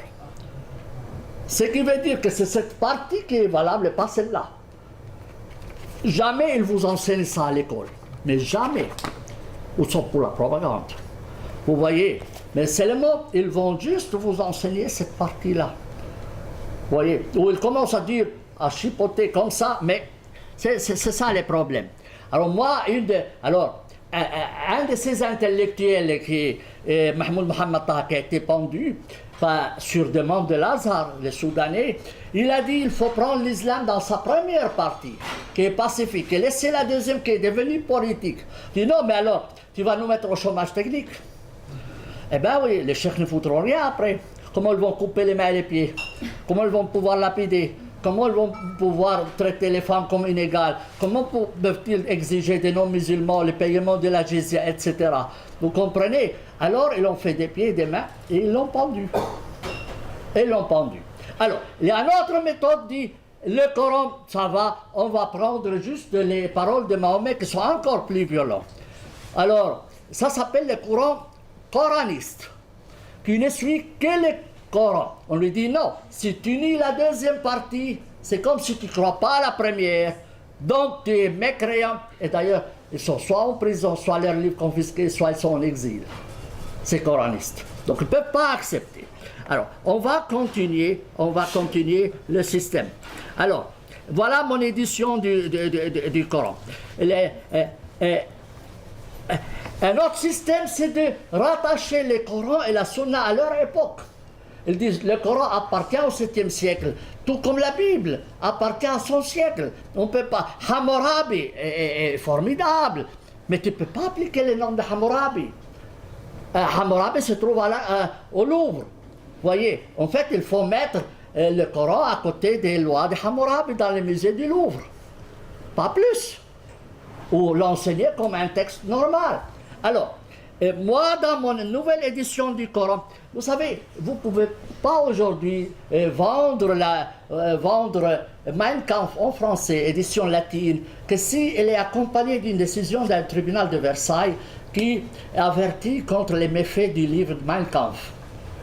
Or, le Coran, c'est pire que Mein Kampf. Alors, pourquoi on le distribue comme ça?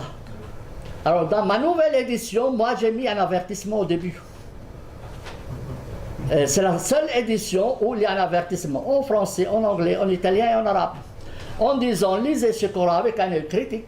Et je demande aux pays occidentaux d'interdire la distribution du Coran dans la forme actuelle. Il faut exige que le Coran soit mis par ordre logique pour que... Imaginez, monsieur, que quelqu'un vend un guide de la ville de Lausanne avec une carte toute mélangée. La ville va protester, ça ne va pas aider les touristes pour se trouver leur chemin. Le désordre dans l'esprit des musulmans provient du désordre du Coran. Tant que vous n'avez pas mis de l'ordre dans le Coran, vous ne pourrez pas mettre de l'ordre dans l'esprit des musulmans. Pour cela, j'exige que le Coran soit interdit, même dans les mosquées, dans la forme actuelle, où ne fait que s'aimer de la discorde et aussi de la confusion dans l'esprit des gens. Bien, maintenant en Occident, on a les mêmes problèmes qui vont se reproduire. Parce que combien de temps j'ai, ma chère Mireille? 10 minutes? 10 minutes. 10 minutes. 10 minutes, très bien. Alors, les Occidentaux, alors, sans vous parler par exemple des mariages, des problèmes de mariage dans les pays arabes. Alors, Manuel Valls, il dit, notre société est discriminatoire. Je lui ai envoyé une lettre. J'ai dit, messieurs, si vous voulez que les musulmans soient intégrés à la société française, il faut qu'ils permettent le mariage mixte. Sans mariage mixte, il ne peut pas avoir mixité. Et la Suisse, qu'est-ce qu'il a fait? Il a fait l'état civil. Pour cela, tu vas te marier à l'état civil. 2, le divorce civil, le mariage civil, interdiction de l'empêchement religieux en matière de mariage. Un catholique de se marier avec une protestante et vice-versa. Et on supprimé toutes les lois religieuses, on a créé des lois unifiées et des tribunaux, c'est 1874. Et pas seulement ça, ils ont rendu étatique les cimetières. Et c'est la seule constitution au monde qui comportait une disposition sur les cimetières. Si tu ne peux pas faire vivre les gens dans la terre, tu peux pas, sous la terre, tu ne peux pas les faire vivre au-dessus de la terre. C'est ce qu'a compris la constitution, les constituants suisses, 1874. Malheureusement, cet article a sauté dans la constitution de 1900 parce que... 2000.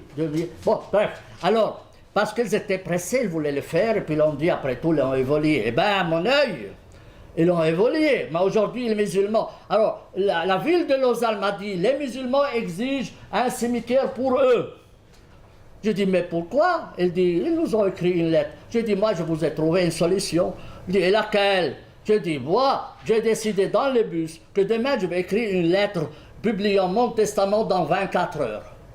24 heures testament, vous voulez écrire quoi? Eh bien, je vais dire, je suis catholique palestinien, je déteste les juifs, je déteste les musulmans, je déteste les catholiques occidentaux, je déteste les protestants, donc je ne vais pas être enterré à côté d'eux, s'il vous plaît, je vais à un cimetière à moi. Et il m'a dit, vous aurez un procès contre vous pour racisme. Moi, contre moi pour racisme. Alors pourquoi vous ne faites pas des procès aux juifs et aux musulmans qui ne veulent pas se faire enterrer avec les autres? Il m'a dit, je vous ai compris. Il a refusé. Malheureusement, ils l'ont cédé ces derniers temps. Parce que à Genève, ceux qui ont donné d'ailleurs les cimetières, c'est les communistes. Tornard, un machin comme ça. Mais j'ai écrit un livre sur les cimetières, d'ailleurs je l'ai envoyé à Mireille. Si ça vous intéresse, je vous l'envoie gratuitement. Vous voyez, les lecteurs ont plus droit que les auteurs, et puis tant pis pour les auteurs. Alors, notre conception, c'est de considérer le Coran comme dernier biberon. C'est quoi? Vous savez, alors, le Coran dit que Mahomet c'est le dernier prophète. Les musulmans comprennent que vous devez suivre les derniers prophètes. Donc c'est les meilleurs. Alors, il y a des gens qui disent non, ça ne veut pas dire ça. Ça veut dire, voilà, cher monsieur, vous, toi, Bernard, quand tu étais petit, on te nourrissait au biberon. Tu es d'accord? On ne te donnait pas du steak au début. Et puis après, un jour quand tu as grandi, tu as les dents qui poussent, on te dit, maintenant, c'est fini, c'est le dernier biberon. Maintenant, tu manges des steaks, spaghetti, pizza, tout ce que tu veux, du pain normal. Donc, dernier biberon, c'est vrai. Donc, les intellectuels, ils disent, Mahomet, dernier prophète, ça veut dire l'humanité n'a plus besoin de prophètes. Parce que l'humanité a grandi, elle est devenue adulte. Donc, elle doit revenir à son cerveau et se gérer elle-même. Donc, ça, c'est une manière. Il y a d'autres philosophes qui disent, dire que le bon Dieu a envoyé une loi du paradis ciel sur terre et que l'homme doit obéir, c'est de la foutaise. C'est de la foutaise et il faut foutre cette idée dehors. Bon, alors, moi j'ai posé une question à un dominicain. Comment tu peux dire que la Bible est parole de Dieu alors qu'elle est pleine d'atrocités? Et il me dit, oui, mais comment tu comprends parole de Dieu? Je dis, la Bible, tu dis que les paroles de Dieu. Après la messe, on dit parole de Dieu. C'est la parole de Dieu. Je dis, monsieur, c'est faux. C'est un dominicain. Il m'a dit, c'est faux.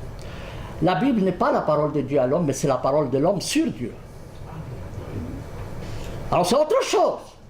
C'est autre chose. Ça veut dire l'homme prétend que Dieu pense comme ça, et puis il a mis toutes les conneries qui lui venaient à la tête. Et Dieu quitte. Mais si tu commences à dire Samuel tuer les enfants, tuer, c'est Dieu qui le dit cela, le bon Dieu est dans des mauvais draps. C'est de la mauvaise publicité pour les bons dieux. Si j'étais le bon Dieu, je démissionnerais immédiatement. Ah oui, quel con c'est là, les humains qui me jettent tout sur le dos. Ah, et il prétend que Mahomet a épousé une fille de 6 ans parce que c'est Dieu qui a décidé. Eh bien, le bon Dieu, il va encore se mettre dans le cul des enfants pour finir. Hein. Imaginez, mesdames, messieurs, que c'est chaque semaine 8 filles qui meurent au Yémen parce qu'elles sont mariées toutes jeunes. 8. Parce qu'ils sont mariés toutes jeunes à cause du modèle Mahomet. Puisque Mahomet l'a fait, pourquoi on ne le ferait pas?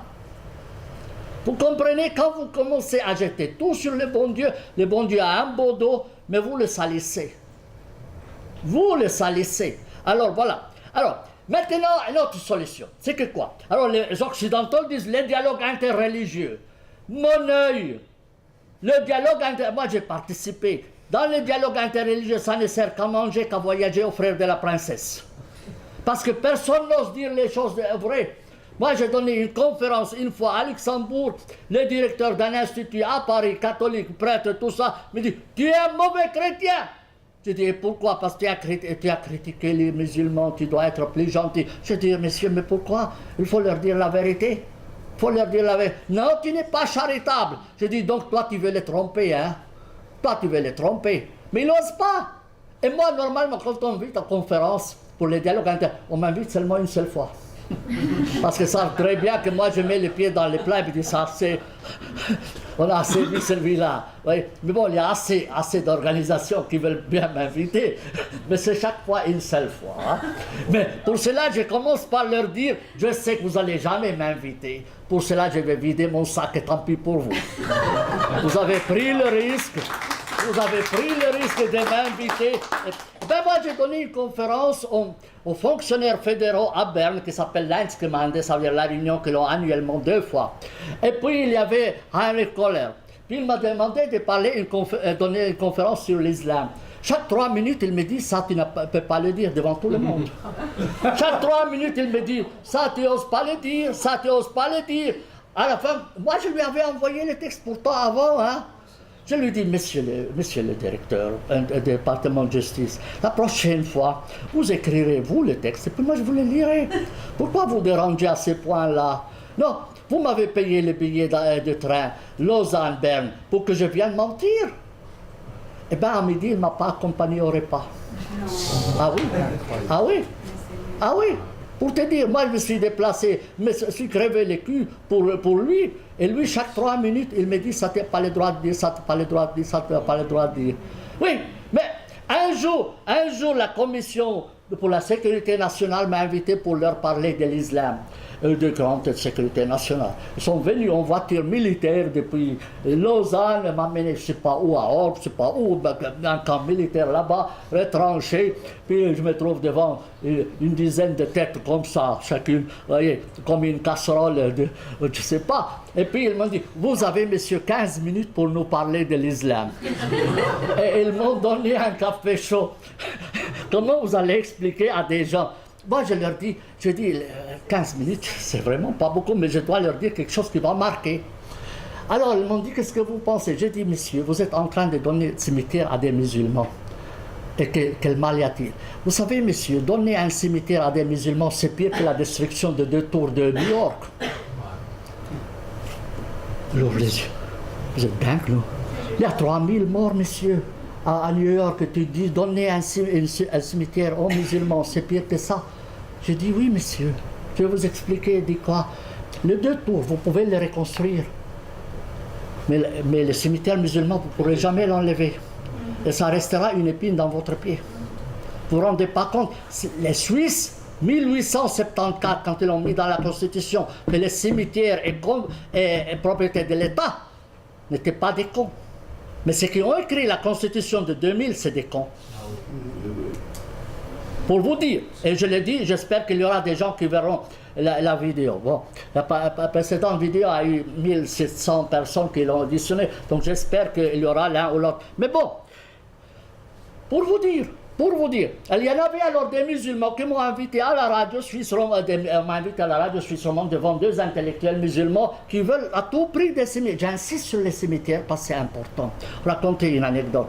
Alors le type, il dit, nous voulons un cimetière, nous voulons être ensemble, et puis on veut être dirigé vers la mer comme ça, ensemble.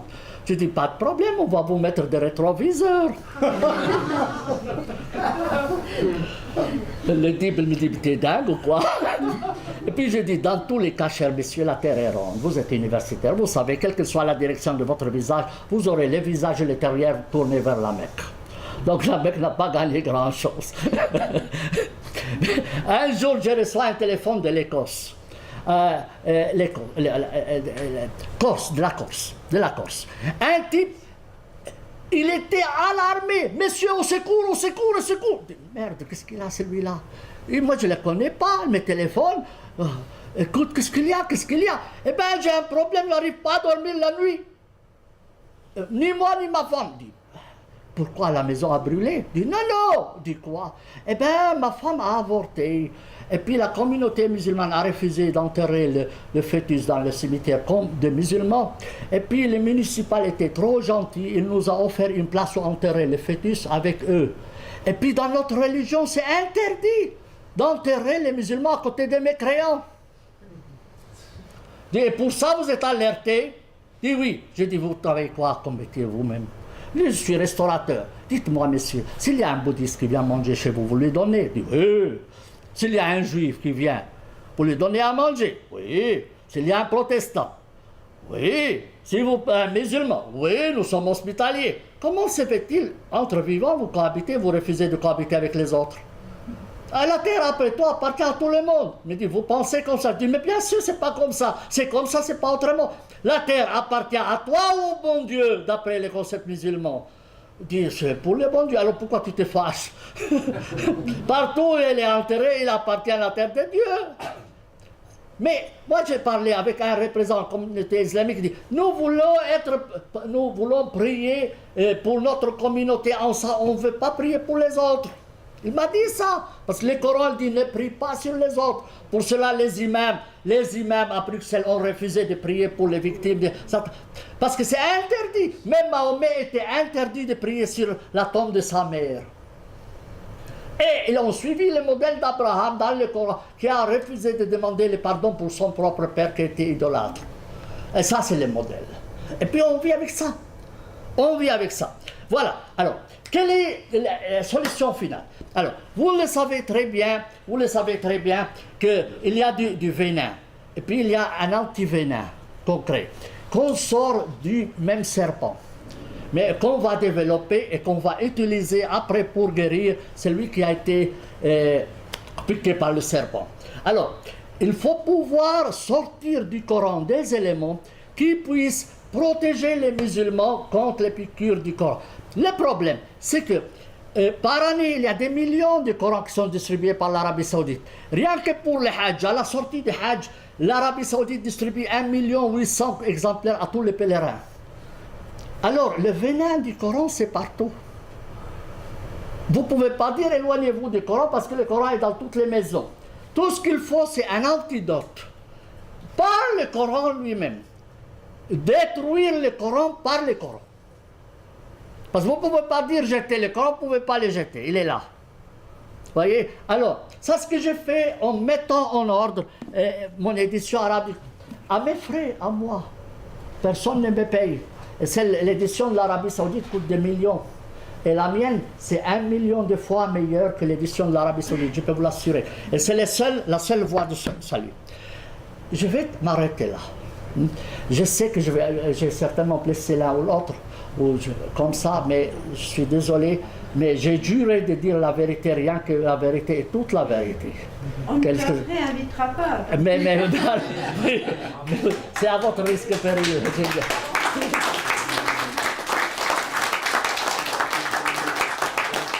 Merci de votre patience.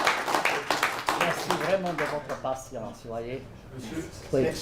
cette version du Coran est en arabe ou en français? Alors, celle-ci, elles sont toutes bilingues pour que quelqu'un puisse vérifier. L'italien sera en bilingue, l'anglais en bilingue, celle-ci en bilingue. Mais il y aura dans 2 semaines, j'espère, ou 3 semaines maximum, la nouvelle édition du Coran en français arabe et l'édition arabe, uniquement arabe du Coran, qui est encore plus riche parce qu'elle relève toutes les erreurs grammaticales et stylistiques du Coran. J'ai trouvé 2500 erreurs dans la langue du Coran que j'ai soulevé dans les notes. Et donc, c'est un travail gigantesque. Parfois, je passe 15 heures par jour sur cette édition. Donc, ayez de la patience. Elle n'est plus disponible. Ça sera, comme vous l'avez déjà décrit, structuré sur les... Soit sur Amazon, suivant l'ordre de leur parution. oui, voilà, par ordre chronologique. Par ordre chronologique, oui, je n'ai fait que ça. Oui, et il y aura un avertissement au début qu'il faut lire ce texte avec beaucoup de précautions. Comme Mein Kampf. Comme Mein Kampf. C'est la première édition qui comporte un avertissement dans l'histoire. Oui. Il y a combien d'auteurs du Coran? C'est un texte qui a été écrit par de nombreuses personnes différentes. Alors écoutez, si jamais vous saurez la réponse, vous me direz. Alors je vais vous dire une anecdote. Moi j'ai envoyé mon PDF aux éditions de l'Air. Et puis en PDF, tout prêt, seulement à tirer. Il me téléphone, mais le directeur Michel Bonnet, je ne sais pas, ça veut, il me dit, ton PDF est parfait, mais j'ai seulement changé le titre. J'ai été changé quoi? J'ai ajouté Mahomet comme auteur du Coran. J'ai dit, merde, tu veux qu'on nous tue? Tu plaisantes, il me dit. Tu plaisantes. Parce que moi, j'ai besoin de faire un catalogue des noms des auteurs que j'ai publiés. Et je dois mettre Mahomet le Coran, parce que j'ai besoin de mes index. Oui, il me dit. Je dis, oui, c'est normal, mais si vous dites ça, il dit, mais alors il est qui l'auteur du Coran? Je dis, pour moi et pour toi, ça c'est une chose, mais pour les musulmans, c'est le bon Dieu. Il m'a dit, vous plaisantez? J'ai dit non. Je dis, ah, je suis honoré, c'est la première fois que je publie pour le bon Dieu. Vous ne voulez pas lui dire d'écrire un autre livre? Il m'a dit ça. Alors, le Coran, on ne sait pas qui est l'auteur, comme on ne sait pas l'auteur de Mille et une nuits. Mais lui, on ne connaît pas son auteur. Ni l'Odyssée, on ne connaît pas son véritable auteur. On ne les connaît pas. Les musulmans prétendent que c'est le bon Dieu en personne. Moi, à mon avis, le bon Dieu n'est pas au courant qu'il y a un Coran. Il n'est pas au courant. Ah, ça, c'est mon avis. Hein. Et je l'ai écrit dans les articles arabes. Celui qui dit le contraire, sa place naturelle, c'est une clinique psychiatrique. C'est une clinique psychiatrique. Le problème, c'est quoi? C'est qu'il y en a trop de fous, il n'y a pas assez de place pour les psychiatriques. Vous savez pourquoi il y a les trois religions au Proche-Orient? Il y a deux raisons. Un, les prophètes n'ont pas trouvé plus idiots que les orientaux pour se foutre de leur gueule. Et deuxièmement, à Jérusalem, il n'y avait pas une clinique psychiatrique pour enfermer les prophètes. Vous voyez, ça c'est mon avis. Alors, pour vous dire, c'est ça les problèmes. Le Coran, on ne connaît pas son auteur, mais, messieurs, si vous avez un ouvrage qui prend des expressions de la Sainte Jean, vous allez dire, celui-là a des liens avec la Sainte Jean. Comprenez? Même si vous ne connaissez pas son nom, mais moi, dans mon édition du Coran, j'ai écrit chaque verset, ou plus ou moins, d'où est-ce qu'il provient. Je connais les sources. Je connais les sources, soit les légendes, soit dans la Bible, soit dans les apocryphes, etc. Je les mentionne. Vous voyez, donc il doit être des cultures juives. À mon avis, c'est un juif qui a été tué à la dernière minute avant de finir son travail. Il a été découvert, il prétend que c'est le bon Dieu, mais rien. Et lui, d'ailleurs, l'histoire musulmane, il dit, il passait des nuits chez des personnes, et même les femmes étaient jalouses de lui. Vous voyez. Et puis à la fin, quand il découvert c'était lui, le Coran d'ailleurs le dit, eh bien, à mon avis, il l'a tué, il n'a pas eu le temps de le finir comme il faut. Pour cela, il est désordonné. Ça, c'est mon avis. Maintenant, il vaut ce qu'il vaut.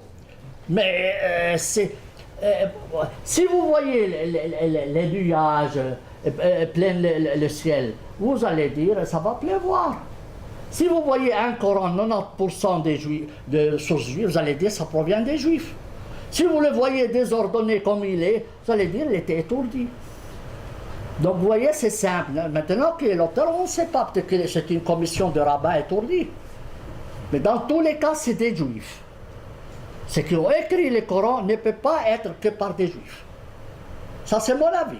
Mais bon, si vous avez une meilleure solution, trouvez-la. Mais je m'en fous. Moi, je sais d'où proviennent les phrases, c'est ça l'essentiel. Parce que quand vous connaissez, parce qu'il y a des phrases du Coran qui sont lacunaires. Ça veut dire qu'il y a des lacunes, des trous. Et pour les comprendre, il faut aller aux sources. Et en allant aux sources, vous allez mieux les comprendre. Donc c'est important de connaître les sources du Coran pour comprendre les textes. Maintenant qu'il s'appelle Tartaplon, Julien, Juliette, tout ce que vous voulez, on s'en fout royalement. C'est qu'il est important de savoir d'où provient ce texte. Et on connaît. Oui, et je l'ai mentionné, mais jamais une édition arabe ne le permettra de le faire. Moi, je l'ai fait, je suis le seul à le faire. Vous voyez. D'ailleurs, d'autres ont fait cela. Denise Masson a fait sa traduction française. Et quand ça a été republié au Liban, toutes les notes de bas de page ont disparu. Hamidullah. C'est du bouquin. Oui, et puis la même chose pour Hamidullah. Quand il l'a édité en France, parfois il a fait des références à l'Ancien Testament. Quand ça a été réédité en Arabie Saoudite, toutes les sources ont disparu. Oui, et j'étais le premier d'ailleurs à signaler cette anomalie. Pour vous comprendre, parce qu'eux prétendent que c'est le bon Dieu qui l'a descendu. Ben moi je vais bien, mais c'est un Dieu con alors. Mais alors il faut reconnaître qu'il est con. Hein? Mais eux jurent par les dieux que c'est un livre parfait. Je dis non, vous êtes malade. C'est pas parfait si vous êtes malade. Il faut vous faire soigner. Il faut vous faire soigner. Hein? Voilà, est-ce que vous avez d'autres questions? On peut peut-être aussi poursuivre autour d'un verre. Hein, ah, mais oui, alors là, oui, alors. On va pêcher avec